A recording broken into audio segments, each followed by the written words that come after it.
বিসমিল্লাহির রহমানির রহিম। বানিয়েছিলাম বার্গার। ঘরোয়া কিছু উপকরণ দিয়ে বার্গারটা বানিয়েছি। এই বার্গারটা খেতে খুবই অসাধারণ হয় এবং খুবই সহজ উপায়ে বানানো যায়, অল্প খরচেই। বাসায় আপনারা এভাবে বানিয়ে নিতে পারেন। আরিবাস কুকিং ওয়ার্ল্ড থেকে সবাইকে স্বাগত জানাই। তো আসুন দেখে নিই কীভাবে আমি বার্গারটা বানিয়েছিলাম। এই জন্য আমি এখানে মুরগির মাংস নিয়েছি, এরকম লম্বা লম্বা ছোট ছোট ছোট পিস করে পাতলা পাতলা করে কেটে নিয়েছি। দেখতে পাচ্ছেন আমি কিভাবে মুরগির মাংসগুলোকে কেটে পিস করে নিয়েছি। আপনারা এভাবে নেওয়ার চেষ্টা করবেন। এখন এখানে 1 চামচ পরিমাণ আদা বাটা, তারপরে 1 চামচ পরিমাণ দেব রসুন বাটা, তারপরে দেব এখানে মরিচের গুঁড়া। এটা যে যেমন ঝাল খেতে পছন্দ করেন সেই পরিমাণে দিবেন। তারপরে দেব এখানে ধনিয়ার গুঁড়া 1/2 চামচ পরিমাণ, তারপরে দিতে হবে জিরার গুঁড়া 1/2 চামচ পরিমাণ, তারপর দেব গোলমরিচের গুঁড়া। এই সবগুলো উপকরণ দিয়ে দিলাম। এখন এর মধ্যে দিতে হবে সয়া সস। সয়া সসটা আমি 2 চামচ দিয়েছি, ছোট চামচের 2 চামচ। আপনারা যদি বড় চামচ নেন সেই ক্ষেত্রে 1 চামচ দিলেই হবে। এখন লবণ এখানে পরিমাণ বুঝে দিবেন, কারণ এখানে সয়া সসে অনেক লবণ থাকে। এখন সবগুলো উপকরণের সাথে মাংসটাকে আমি ভালোভাবে মেখে নিচ্ছি। দেখতে পাচ্ছেন আমি কিভাবে মেখে নিচ্ছি। এখন এখানে একটু লেবুর রস দিব, দিয়ে আবার একটু সুন্দর করে মেখে নিলাম। এখন এখানে দেব বেসন। এখানে আমি 2 চামচ পরিমাণ বেসন নিয়েছি। বেসনটা দিয়ে সুন্দর মতো আবারও হাত দিয়ে মিক্স করে রেখে দিচ্ছি। এই তো দেখতে পাচ্ছেন আমি কিভাবে মেখে দিচ্ছি, মেখে এক সাইডে রেখে দিচ্ছি। এখন আমি সস বানাবো। বার্গারের ভিতরে যে সসটা দেওয়া হয় সেই সসটা। এখানে আমি রুম টেম্পারেচারে থাকা একটা ডিম দিয়ে দিলাম। তারপরে দেব এখানে লবণ, বিট লবণ, তারপর রসুন, তারপরে দেব গোলমরিচ, তারপরে একটু মরিচের গুঁড়া। এই সবগুলো উপকরণ ঢেলে দিলাম। এই তো আপনারা যদি এখানে 2টা ডিম নেন তাহলে এই মশলার পরিমাণ আরও একটু বাড়িয়ে নেবেন। এখন আমি এর মধ্যে দিব 2 চামচ পরিমাণ গুঁড়া দুধ, তারপরে দিব 1.5 চামচ পরিমাণ চিনি। এই তো দিয়ে দিলাম।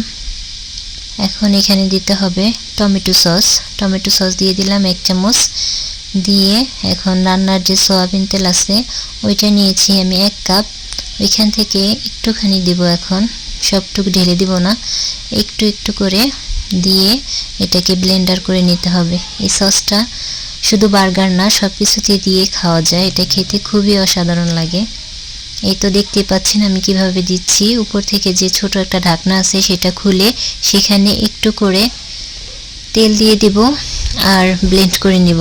এই তো একটু একটু করে তেল দিয়ে নিচ্ছি আর ব্লেন্ড করে নিচ্ছি। দেখতেই পাচ্ছেন আমি কিভাবে ব্লেন্ড করছি। আপনারা এভাবে করার চেষ্টা করবেন।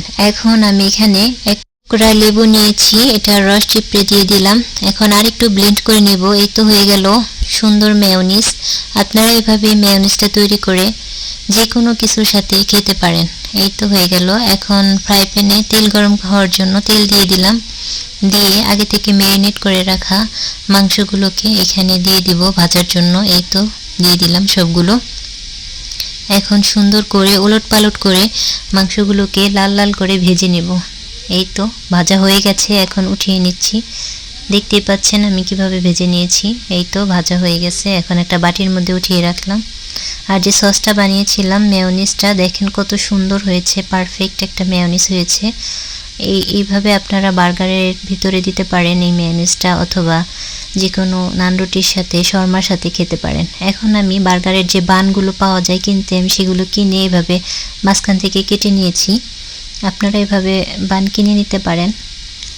এখন বানের মধ্যে আমি মেয়োনিজের যে সসটা বানিয়েছিলাম সেই সসটা এভাবে দিয়ে দিলাম।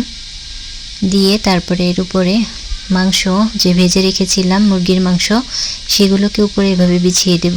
এই তো দেখতেই পাচ্ছেন কিভাবে দিয়েছি। এখন এর মধ্যে শসা দিয়ে দিলাম। এখানে টমেটো দেওয়া যায়, আমার ছিল না জন্য দিইনি। দিয়ে দিলাম লেটুস পাতা।